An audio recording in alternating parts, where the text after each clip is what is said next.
I've been obsessed with hydrogen for my entire life and became increasingly passionate about the potential for clean hydrogen and what it could do, not just for sustainability, but I thought more broadly for energy economics. It's not hydrogen versus electricity. It's just maximize the electricity use, put it in the highest value application, and then where you need to, you add in hydrogen.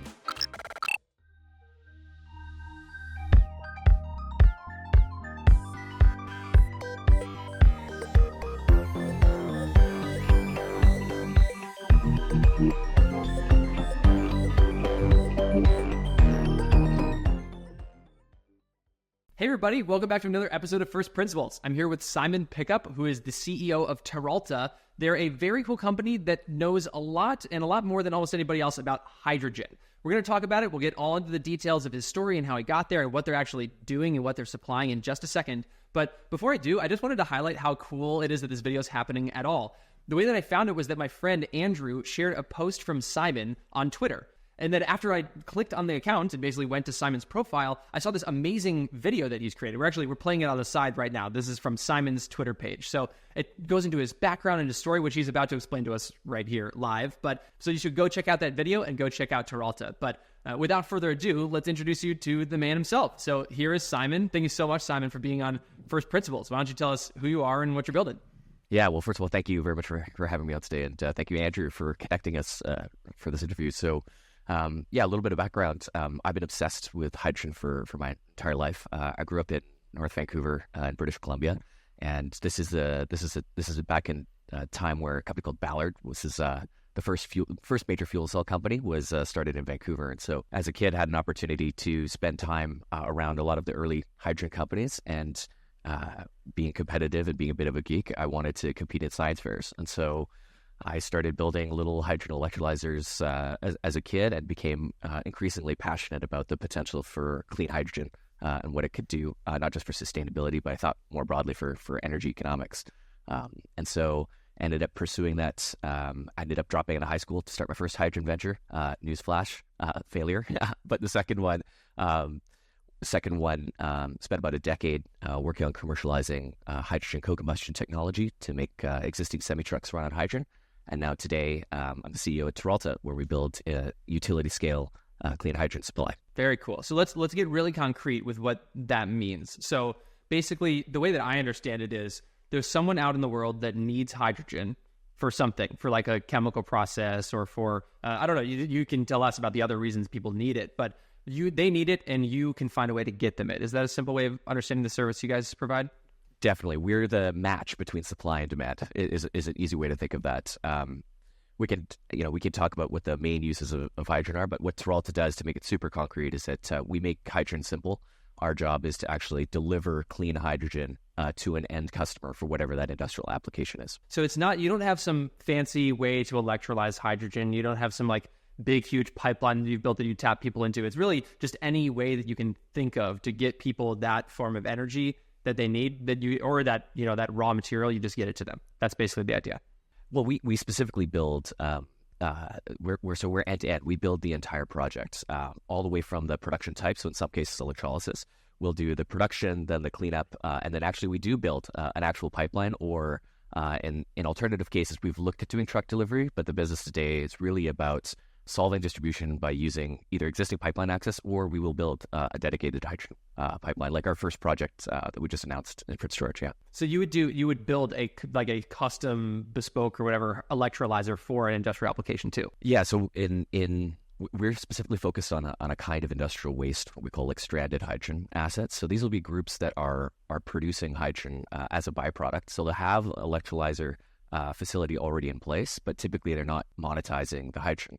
So we come in, we will capture that gas, we'll purify the gas, and then we will pressurize it and then distribute it typically directly into a pipeline. But all of that CapEx and all of that project build is within the Teralta scope. So let's talk about why are you interested in hydrogen? I mean, I think like it's not really something that nerd snipes most high schoolers, but it appears it really did nerd snipe you. So I'm curious why. Why was it so cool?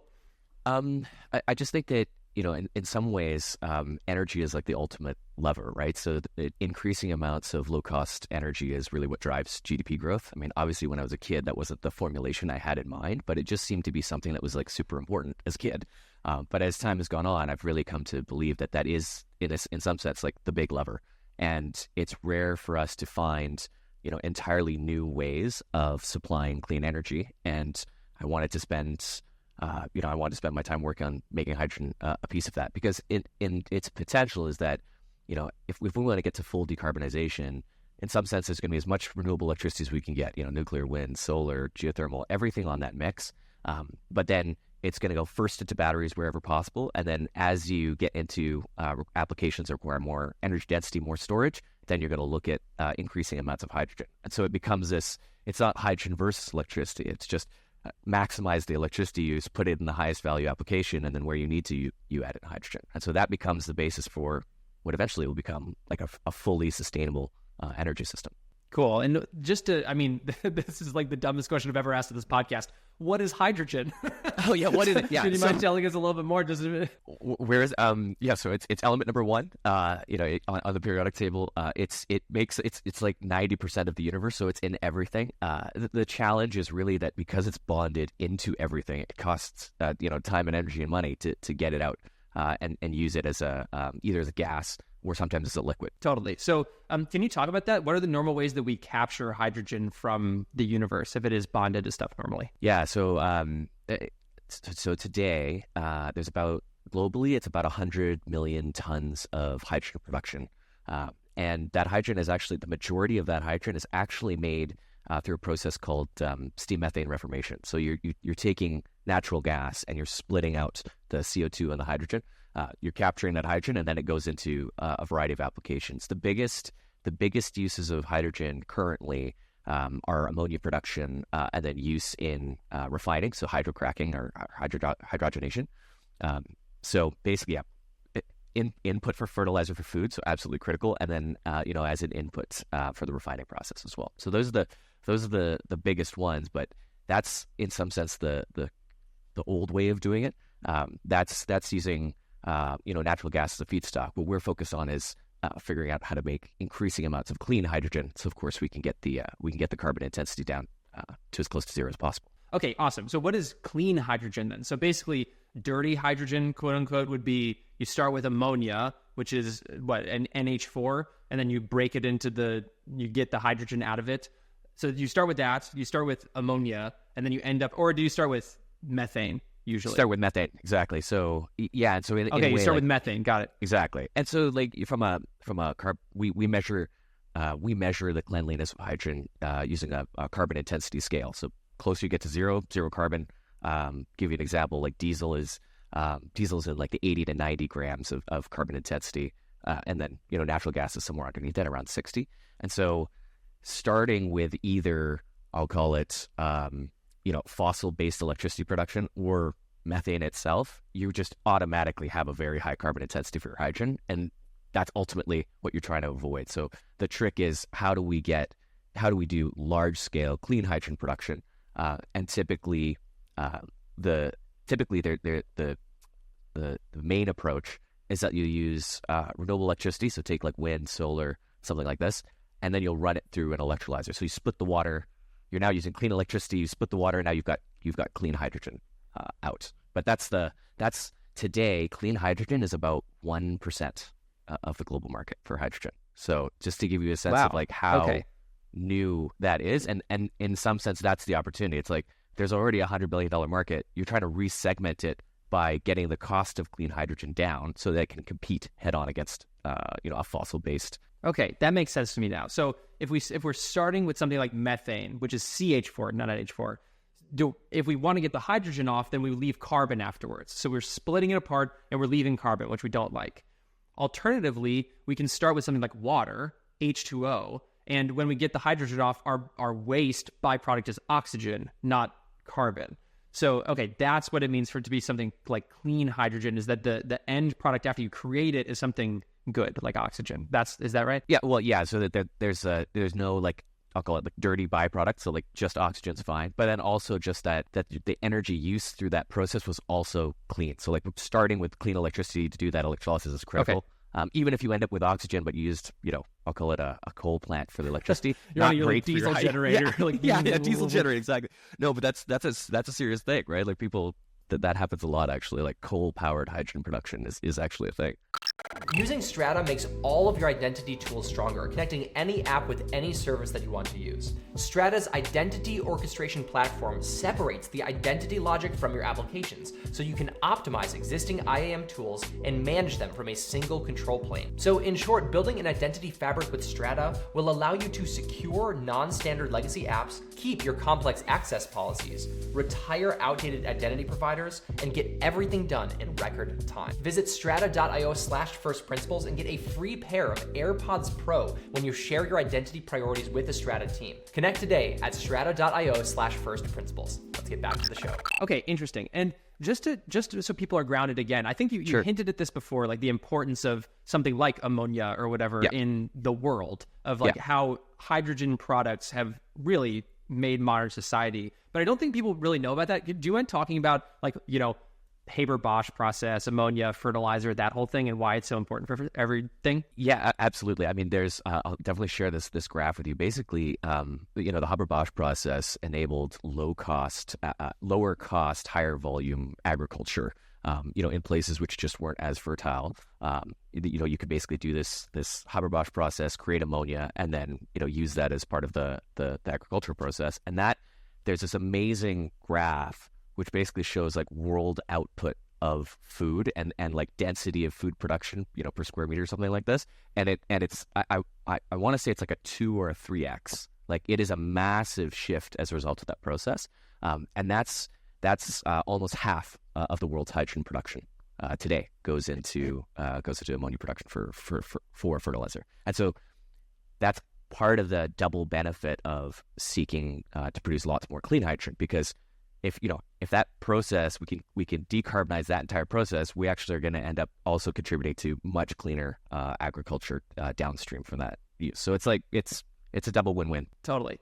And I think you showed me this, or maybe I just discovered it. But anyways, there's this concept called the hydrogen ladder, which this guy came up with. And I think you might have some beef, or not beef, but like you might have some difference of opinion about which applications of hydrogen are good versus what this ladder says. But do you mind just introducing us to that concept of the hydrogen ladder and what it has to do with the hydrogen use cases? Yeah, absolutely. So there's a guy named Michael Liebrich. He's a founder, actually, I think, of Bloomberg New Energy Finance, and he's come up with what's called the hydrogen ladder, and it's basically a ranking of like what applications can hydrogen effectively compete to substitute. So, for instance, it's like, is hydrogen good for transportation, versus say diesel or gasoline, or is hydrogen good for powering an airplane versus say jet fuel? And so he's got this ranking of it. And broadly, at the bottom, it's kind of like the worst possible uses for hydrogen. And at the very top is like the best possible use of hydrogen, largely because there's no alternative to using hydrogen. And so at the top of that list, things like ammonia production, hydrocracking, part of the refinery process, hydrogenation, those are considered unavoidable must-use hydrogen. So like automatically there's a market. And then I think the key thing that he's just trying to get at is that there's lots of substitutes for say diesel or gasoline. People will talk about biofuels. Maybe we should just use straight up batteries, right?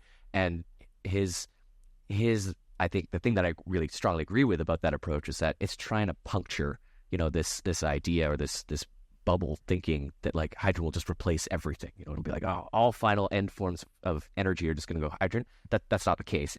Every single segment's going to fight, based on energy density, cost, all sorts of these factors to figure out what's going to be best. Batteries are going to win in some segments. Hydrogen's going to win in some segments. And so there's a scale for how good or how bad hydrogen is for certain applications. Okay, that makes sense. So when you have that list of use cases, in your brain, I'm sure this list exists as well in terms of, the best possible uses of hydrogen and the ones that are the furthest away, the ones you probably don't have to worry about for years or decades or maybe even ever. So just to make that concrete for your business, do you mind talking a little bit about what those use cases are that you're really serving mostly today? Yeah, absolutely. So, I'd say we're focused on what we'll call utility scale. So, and clean hydrogen. And so the utility scale piece of that is a first distinction there. We're talking about hydrogen in the dozens to hundreds of tons per day of hydrogen production. To put that more in scale is a lot of the focus in hydrogen has been on transportation. So people will talk about, hydrogen cars or hydrogen trucks, things like this. Typical scale for, say, a truck refueling station is like 1 to 5 tons per day. And so that's, relatively speaking, quite small relative to doing dozens or hundreds. And that's because you're trying to serve heavy industrial users, say, who use lots of natural gas, and displace that natural gas use with hydrogen. And so that's the focus. These are industrial users, steel production, pulp mills, like any large-scale natural gas use, primarily either for heating or as an input, we will replace with clean hydrogen. In my brain, this latter makes a lot of sense because it kind of gives us the usefulness of hydrogen versus alternatives. But I think, like, intuitively, I want there to be another double click into that, right? Like there should be some sort of mental model that we have, or probably is in your brain, that tells us when hydrogen is useful and when it's not. I mean, just like thinking about it, hydrogen is extremely energy dense. Yes. But it's extremely, like, not dense as a gas. It's extremely volumetric, right? Yeah.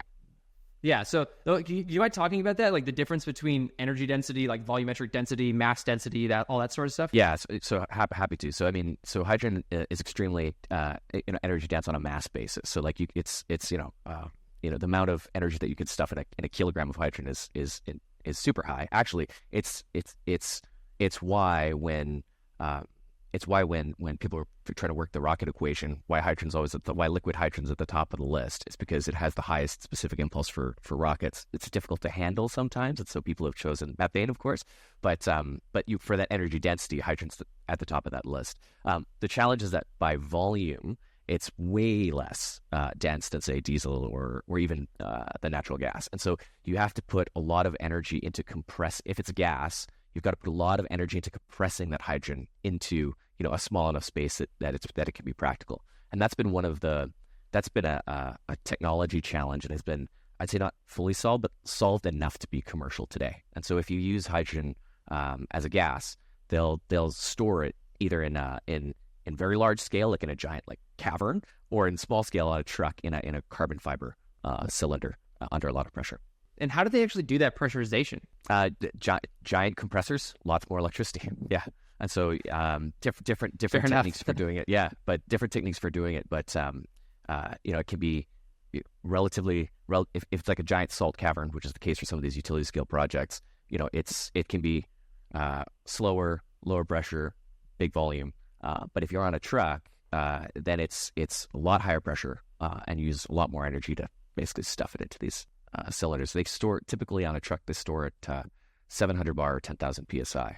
It's not. Oh my God. Yeah, exactly. Yeah, just think of it like a scuba tank. It's like way higher pressure than that. Yeah. So does that mean that people generally, if they can, want to use it in liquid form versus in gaseous form? It really comes down to cost. So to come back to your question, like what is the mental model for like why you would use hydrogen? I'd say the first level is is there a focus on reducing carbon intensity? So like if you don't, there's a lot of applications. If you do not care about the carbon intensity, there are cheaper ways to get energy, right? Like start with coal, right? Like you can do that. But if you go to if you're going down the decision tree and you're like, I need clean energy, you really start as, okay, well, am I using clean electricity directly, or can I not use clean electricity directly now? I want some kind of energy storage, and really, in a sense, hydrogen's an energy storage medium. First level, that is, okay, so if I want to use hydrogen and I want it to be clean, it just comes down to like, how do I get the lowest cost per unit of that hydrogen? And hydrogen is typically measured, like different pieces of the industry will measure differently, but one common way to do it is they measure it in kilos, because a kilo of hydrogen is roughly equivalent to a gallon of diesel, more or less. So if you're thinking, oh, my, diesel is, whatever, say $5 a gallon, and I say, hey, we're getting a kilo of hydrogen, it's $5. It's roughly comparable. It's like 90% comparable. So rule of thumb, a kilo of hydrogen. And so it comes down to like, what's the cost per kilo, which is the same thing as like, what's my dollar per gallon? And typically, most of the time, you're trying to get use of that hydrogen as a gas, because it'll increase the cost if you're accessing liquid hydrogen. The only reason why people actually do liquefaction typically is to increase the distribution range. So like if you've got a hydrogen plant, I don't know, East Coast, right? and the amount that you can store in a gas on a trailer is way lower than as a liquid. So then you can justify that cost. But it's mainly just as a distribution mechanism. It's not. I guess the thing that's still not totally clicking for me is that I know that hydrogen, like per kilo, is extremely energetic, and so it seems like it would be cheaper. Like, why is it the case that it's not cheaper just compared to normal gas? It's because there's a thing in the industry where people use all these colors in hydrogen. So we're not personally, we're trying to move away from the use of what we call the hydrogen rainbow and just stick with carbon intensity, right? So I've never heard of that. I'm so intrigued. Okay, so let's talk rainbow? about this. Let's talk about this. So we'll come back to cost, but like let's start with the rainbow. So there's all these colors of hydrogen. So people will say, oh, like, is it green hydrogen? Is it blue hydrogen? Is it pink hydrogen? These are real things, by the way, and they're meant to label certain kinds of hydrogen production. So typically, green hydrogen is renewable electricity going into electrolyzers, and it's considered ultra pure. Like this is the cleanest and the best, most sustainable. Then you've got blue hydrogen, which is you're starting with a fossil feedstock, and now you've got CO2 and hydrogen coming out, but you can then capture or utilize or store the CO2 in some economically viable way, and then you net you have a lower carbon intensity. So like we had carbon, but we stored it. We had carbon and we did something, to sequester it. Great. Now we have clean hydrogen. The challenge with colors is that, it's not numeric. You can have blue hydrogen with a carbon intensity of 20, and you can have renewable hydrogen with a carbon intensity of 20. That's not helpful from a labeling perspective. But nonetheless, people often will use these labels. And so to come back to cost, renewable electricity typically is more expensive than fossil electricity.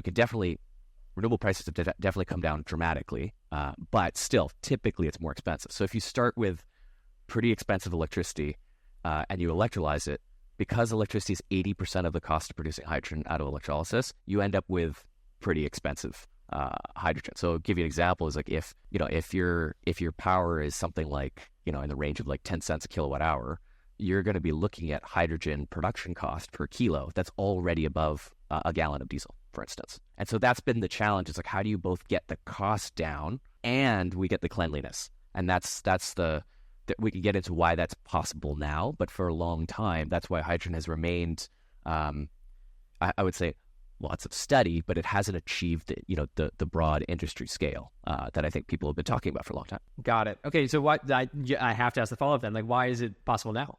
Why is it possible now? Well, first of all, the incredible cost decline related to, say, solar and wind, particularly for solar, that has been the fundamental game changers. That decades of investment, and in particular, we come to this as well, the development of a financing model that used the investment tax credits in the U.S. to drive that explosion of growth.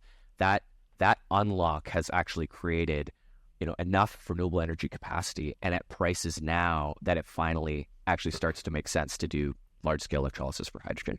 That's one piece of it. The second, I'll call it pillar, if you will, is that carbon capture technology has matured to the point where now it is possible to do, say, very large-scale carbon capture in a way that is both scientifically sound and actually economically viable. And then the third piece is that because of those, I'll call it, carbon and renewable economics getting better, the scale of the equipment production is helping drive CapEx savings. So we're in the beginning of a classic, learning rate improvement, cost decline curve as it relates to the production cost of hydrogen, and that's what makes it super exciting now, because all of a sudden industries which it would have been just cost prohibitive to use clean hydrogen, now it's become viable. If I think about it as sort of like at like the holistic level, you can think about it in terms of sort of trends of cost, trends of technology creation, that sort of thing. It seems like the cost of electricity and the growth of renewables and solar deployments, those are all trends that are moving like remarkably in your favor. Are there any things that is there any other trend that you would highlight there as really important to the sort of greater rollout of clean hydrogen, or maybe even the opposite? Is there some trend that's not working in your favor? Like transportation costs are going up or something like that? Sure. I'd say the one that we can't lose sight of as well is that from a policy perspective, from a regulatory perspective, the alignment around net zero is real. I mean, so all of a sudden, the effort of not just government but large industry to figure out how you actually get all the way to decarbonizing the hardest stuff: concrete, steel, transportation, marine, aviation. Like these are in some sense problems that were supposed to come later. Like, we'll just focus on clean electricity, then we'll get to the really hard stuff. We're now there. And so policy alignment, that's definitely number one. And what that has spurred, like tactically, is that in countries all over the world, they now have all these national hydrogen strategies. And then in different countries, there's real incentives. And I think the thing that's about to happen in the US is, if you think back to like 2006, that was the beginning of the solar investment tax credit. And there's a curve. You could just see it was like solar deployments, like flat. And then you look at the next 15 years and it's just this insane curve.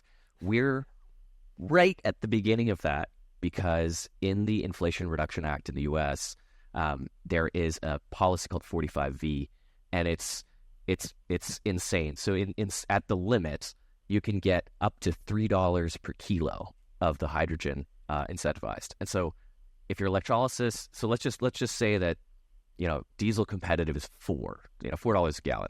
Well, if I'm making it at $5 with grid electricity, renewable electricity, and I get $3 off, now there's room for margin, room for distribution, and now you can compete head on against fossil fuels. And so that is an absolute game changer, and you'll start to see. I mean, if it's anything like the renewable wave, you're going to see lots more hydrogen companies. It's going to be intense. And that's to the tune of like billions a year. Yeah. And the subsidy level is huge. I mean, it's like we're talking like tens of billions a year is going to go to there's a large utility company in the US next year, probably the largest renewable one.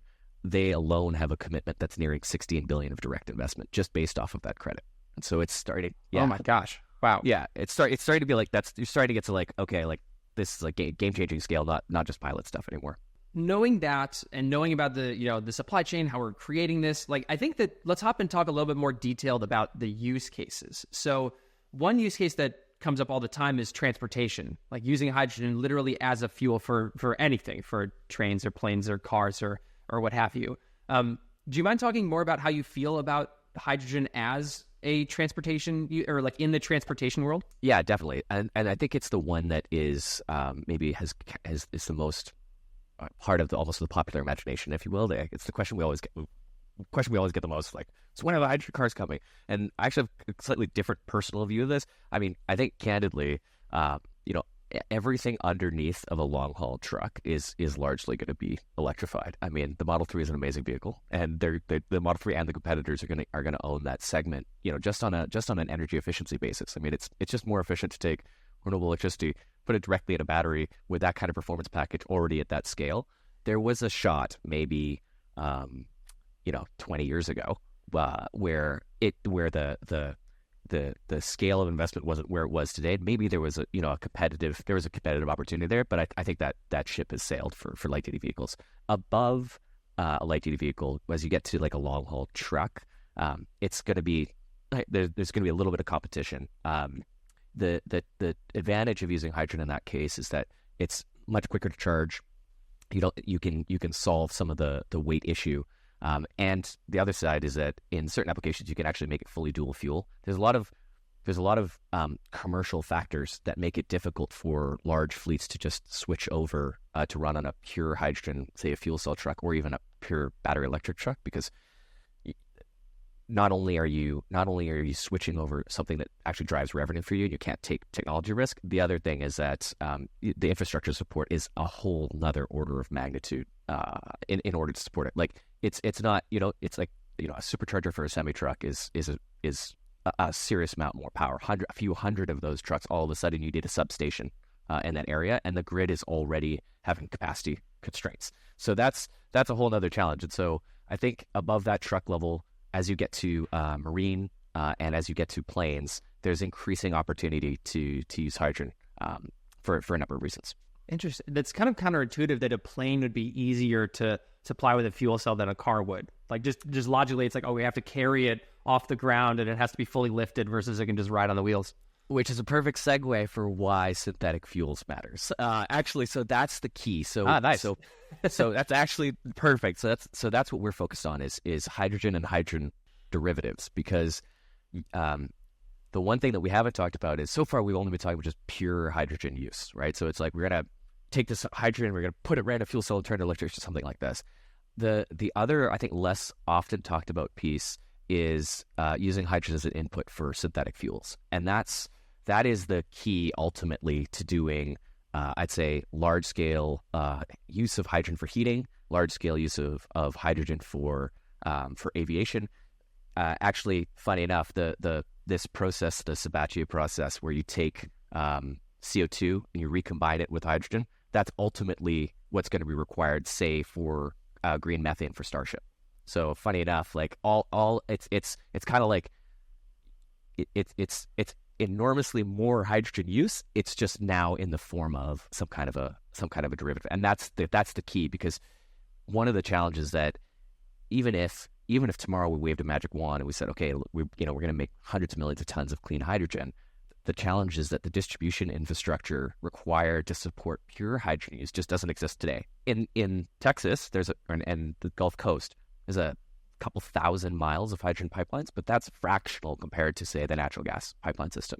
And so if there's a way that you can leverage the existing gas transportation networks, the existing port infrastructure, the existing airport infrastructure, you're just going to have a much faster path to scale and ultimately to decarbonization. And so I would say that's the new in hydrogen, is getting the cost of hydrogen production down such that you can use it as input for synthetic fuels. And those are exactly the kind of projects that we're building today in Canada and starting to develop in the US. The reason why that's like sort of confusing to me is because I know that the way that most hydrogen is made is like the opposite of the Sabatier reaction. It's literally the opposite, right? Where it's you're taking you're taking methane and turning it into hydrogen, and then you're taking the hydrogen and just putting it right back into methane, and then you're like setting it up. Like, no way. Like that's why clean hydrogen would like sort of make more logical sense, I guess, because at least we're not starting with the and it's exactly, it's funny. So like that reforming process, exactly. So take the methane, split it, and this way it's like just reverse it. Now we'll do CO2 plus hydrogen, but the trick is that this time, instead of emitting out more CO2, the trick is that you can capture CO2. And so now all of a sudden, there's dozens of companies who are working to point source capture of CO2. There's like a whole tech tree worth of carbon capture, but nonetheless, you capture it from some other process. You're mitigating, avoiding it getting into the atmosphere. You're then recombining it with hydrogen, and then you've got effectively a synthetic natural gas. That's just one application. There'll be e-fuels for air, e-fuel version for air aviation. They call it synthetic aviation fuel, SAF. But nonetheless, the derivatives is not just creating backwards compatibility, which will solve, or largely solve, I think, distribution challenges. The other thing is it's allowing large scale hydrogen financing, which I think is another sort of under discussed piece of that, is that the commercial models for building these large projects are largely adapted from renewable energy.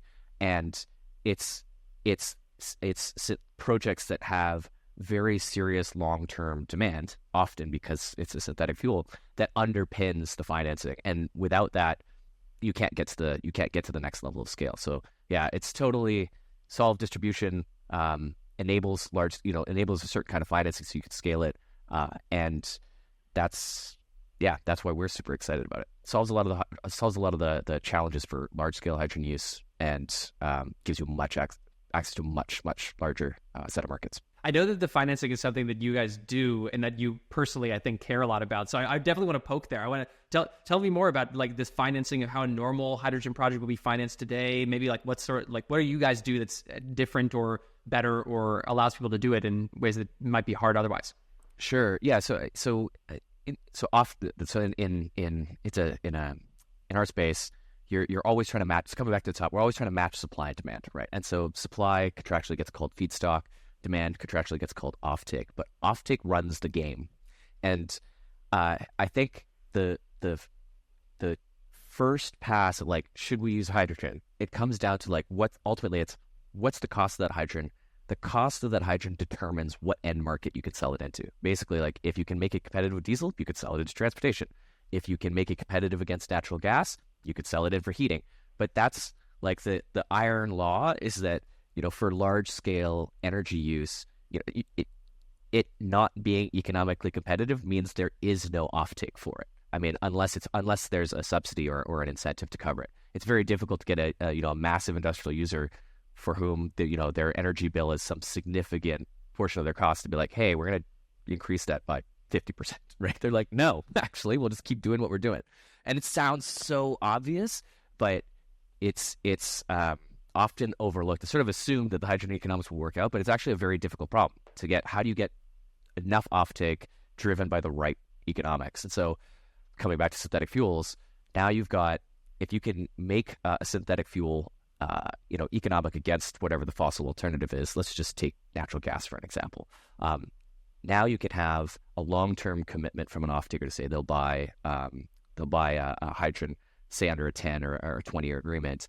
That allows you to have enough demand to then go back and justify the capex or the capital required for all of the hardware. And so this is this is typical project finance structuring, but it's been difficult to apply project financing to hydrogen projects because largely the unit economics just haven't worked.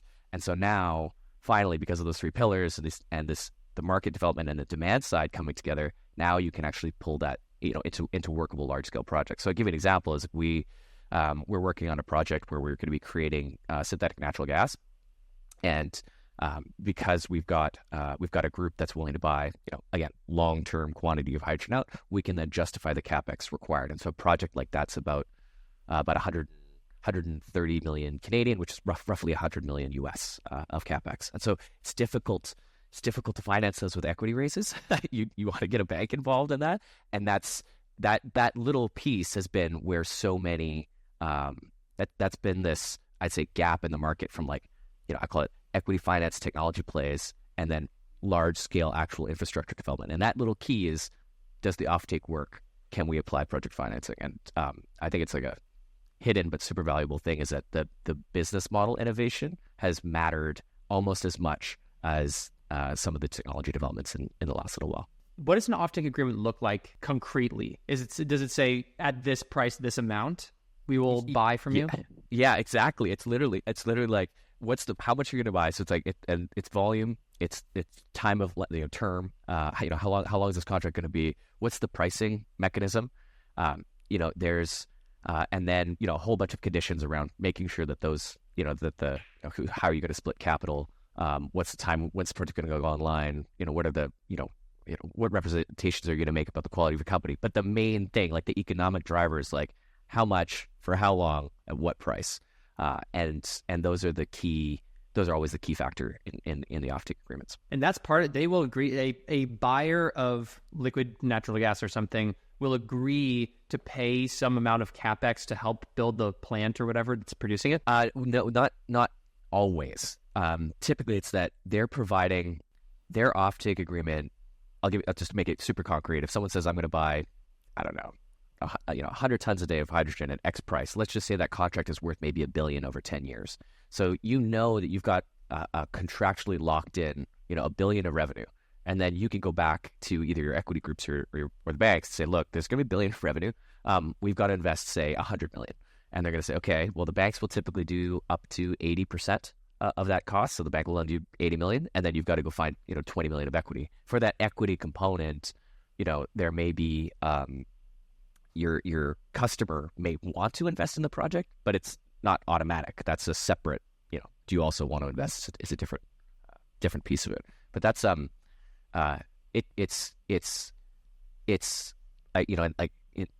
highest, in some ways, like the highest multiple companies are always the ones with the strongest recurring revenue. But that's what makes the energy deals so crazy in a way, is because like you get huge long-term contracts that are like, it's almost like a step, it's like a step improvement, because it takes a long time to put these contracts together. Like it can be quarters to years, but all of a sudden, the value jump is insane just on $100 million.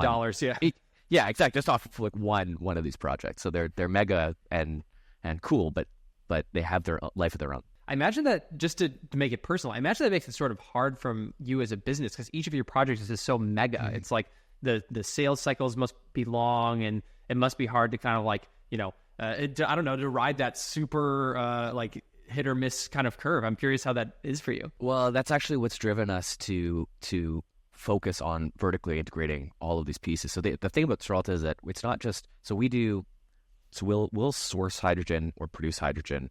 We will do all of the contracting for it. We will put together the financing. It's end to end. The thing that we've also added on is we have a strategic relationship with a large equipment manufacturer. And so we don't just like design it and then hand off the design to what in our industry they call them an EPC, an engineering, procurement, and construction group. So basically your builder. Oftentimes people will come up with their hydrogen project and they're like, here it is, like go build it. We do the engineering and the development in-house. And so, when we start building a project, like there's going to be a gasket, and I'll share a photo of this with you. We just go downstairs and we look at the gasket. We're like, how's the development going?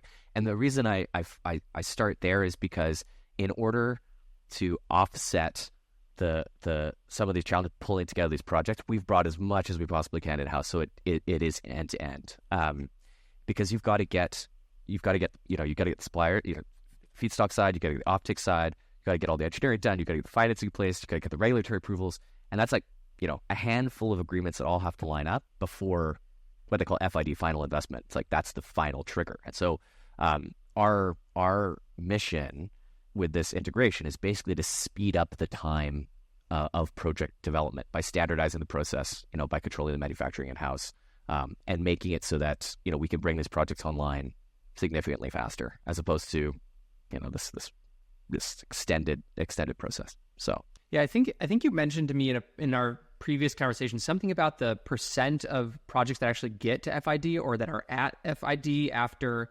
Because you were talking about the importance of financing, and that it's only like, I think you said like 4% make it to FID or something like that. Yeah, I'll make a note to share the actual sources. So there's an industry association called the Hydrogen Council, and then there's another I think it's EIA.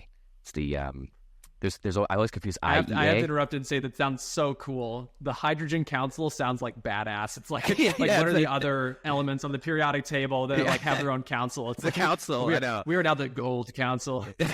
there is actually a Hydrogen Council. Yeah, and it's an alliance of all of these megacorps, and they're all trying to figure out how to push hydrogen. Because I mean, in some sense, we're talking about measurably changing single digits to dozens of digits of final end use, right? I mean, depending on the estimate, it might be going from 100 million tons to 1 billion tons of hydrogen in the coming decade. And so there's this huge there is they do it. They set all the they set all this like global policy, and they put together these reports. Out of something like the amount of announced hydrogen projects is approaching 40 million tons of clean hydrogen. So in theory, the market's going to grow by 40%. Which is no joke. I mean, that should be huge. But only 4% of that is actually like at the finish line and being built today. So really, the gap is 38 million tons that may be coming online and 2 million tons that's actually like actively in development. That's crazy. What's the difference? Like, what prevents more? Like, why don't you get there? Or why don't other projects get there? I mean, there's a lot of ways that the projects can die. It is. I'd say the largest driver comes down to, at the end of the day, as I always tell me too, it's like offtake rules everything. And at the end of the day, if the economics of that, the unit economics of that hydrogen supply just don't work, the deal doesn't work. And the challenge for some of these is that at the mega scale, like if you're talking like, I'll give you an example. Is there are some projects to try and take, like, say, the coast of Australia and invest on the order of $40 billion and make an enormous amount of hydrogen for both domestic use and export. And all of a sudden, at that scale, the regulatory challenges can become super immense, right? And they take a long time. So there's a lot of reasons why, but I'd say it's primarily driven by cost, and then second is you'll run right into certain levels of regulatory challenge depending on a jurisdiction. So, and that's where your magic comes in. That's where we're focused on. We're focused on, I'd say, markets where we can transact today with quality off-takers. And we will supply either pure hydrogen or we will supply a hydrogen derivative like a synthetic natural gas, what's sometimes referred to as e-methane or electric methane to denote it. But that's our focus today. Are there other use cases that you want to talk about? We always sort of got to transportation, I guess, but we could talk more in detail about other ones. I'd say broadly the category of synthetic fuels we've covered, and it becomes important because it then touches sort of everything else. Because if we want to sort of list them out, there's transportation, both from vehicles, trucks, marine, rail, air. Hydrogen can compete against everything above a truck. But then I'd say the other sort of category is hydrogen as an input for chemical production. So this is where we're talking about ammonia, for instance, sometimes methanol. Those are other categories. And then the rest is primarily for heating. So just directly displacing, the use of natural gas for heating. And there's depending on the economics of where your natural gas supply is, that either makes sense or doesn't. But that's, say, another huge application. And for us, we're focused on displacing natural gas with hydrogen or a hydrogen derivative, and producing synthetic fuels for whatever the end application required for that is. That could be marine, it could be rail, it could be aviation. Sorry, not rail. It could be marine, it could be aviation. It could be against heating. What are some of the most common misconceptions you get that people have about hydrogen that are just annoying because people have them over and over and over again? It's always safety is absolutely paramount, right? We are the reason why you want hydrogen is energy dense. It's also super combustive. You want that combustive potential, and so safety is absolutely important. And depending on the application, there's different ways to handle hydrogen safely, and industry's been doing it for more than 100 years. Having just said that, the first question that people will often ask is, so like, what about the Hindenburg? And what about that explosion? And it's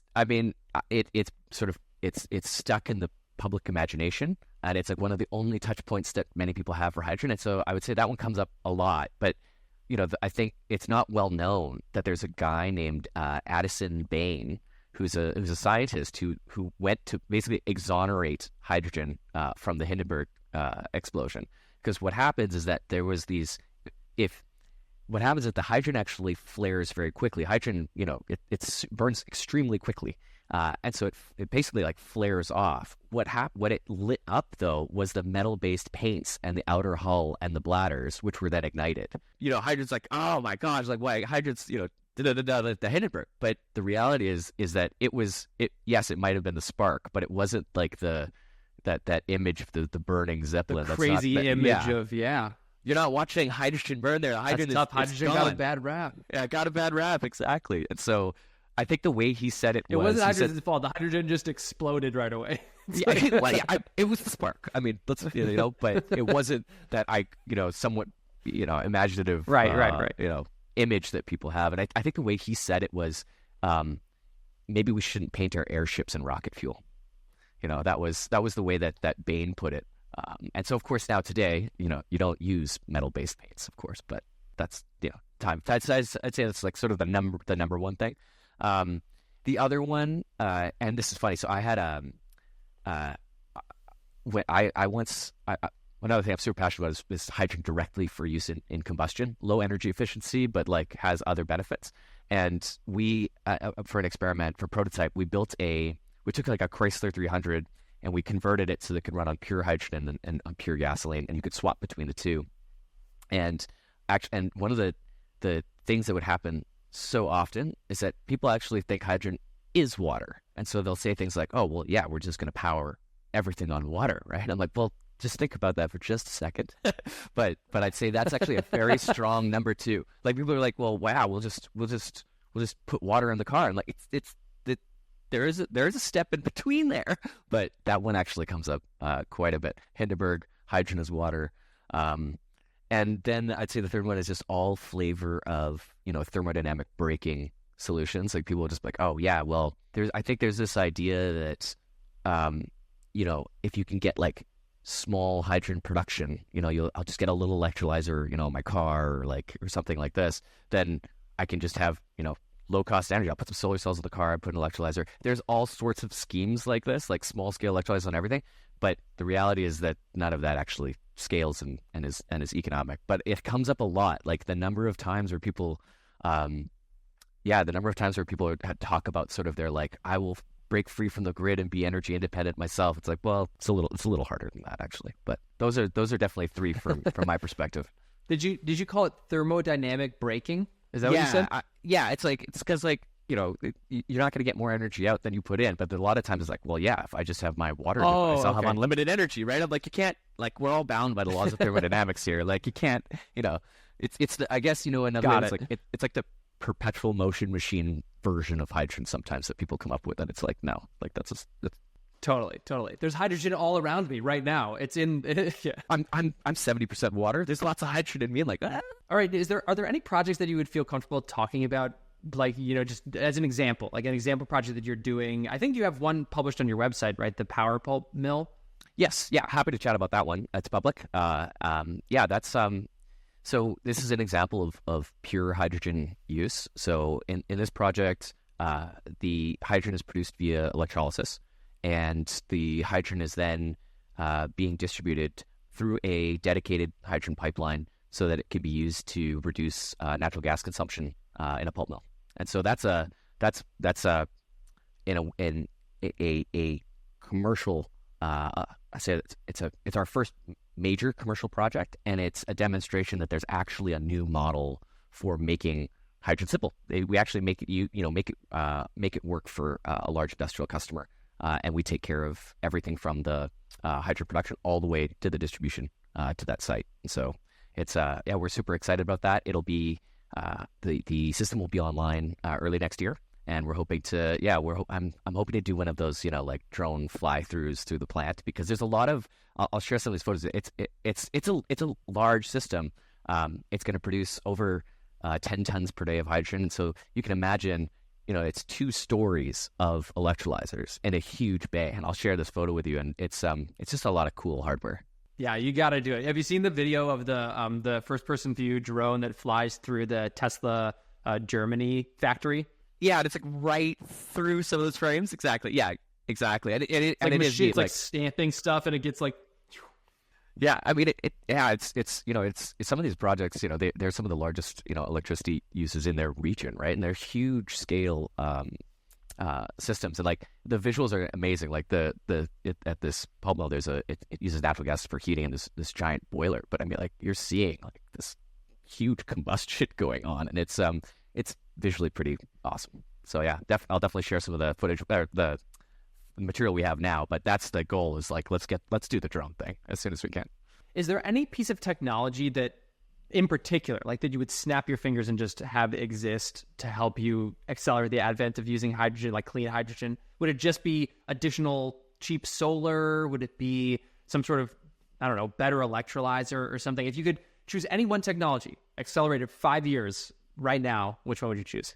There are some ideas at the edge for how to better store hydrogen. There's all sorts of different. I want to get the specifics of it, but if there was a way to address the volumetric issue, I think that would really be a true game changer. And so today we're sort of bound by either using it as existing gas and the current compression technology. If we could address the volumetric issue, that would make a huge difference. I'd say the other side is if you could waive one thing, and this is actually maybe more closer to actually being a want that can be waived, it would be to massively de-bottleneck grid interconnection, because there's actually an enormous amount of renewable energy that's been built, or renewable energy capacity that's been built, but the challenge is actually getting the interconnection agreements and getting it onto the grid. And so there's this astounding graph. It's something like, we grid capacity has only gone up a small, not exact percentage, like a small amount, and yet there's all this renewable energy capacity just waiting to come online, and that would be that's actually a real thing that can be done. There's the project's already built. We just got to get them connected, and that would put way more energy online for large scale hydro production. So that's one's maybe more harder to do, but there are some ideas on how to do it. Pull that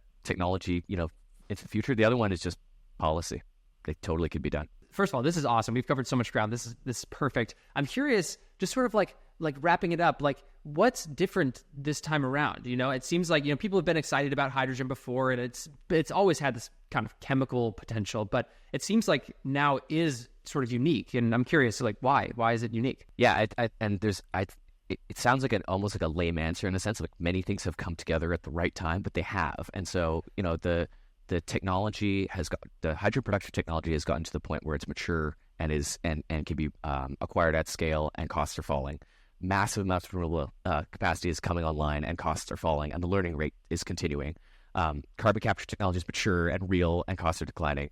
There's massive regulatory support for it, and in some ways, those are all supply side answers. But then on the demand side is the shift for net zero and having, I'd say, the largest energy users in the world now having done as much as they can on renewable energy acquisition, now working to decarbonize sort of the rest of their value chains. And that all has come together where you now have massive amounts of hydrogen demand being combined at the same time, where there's now true economic supply. And that's where we're sitting right at the middle and trying to bring together as much of that and build the leading hydrogen platform. That's super exciting. Awesome. Thanks, man. I really appreciate you coming on the show. This is great. Yeah, thank you very much for the time. Yeah.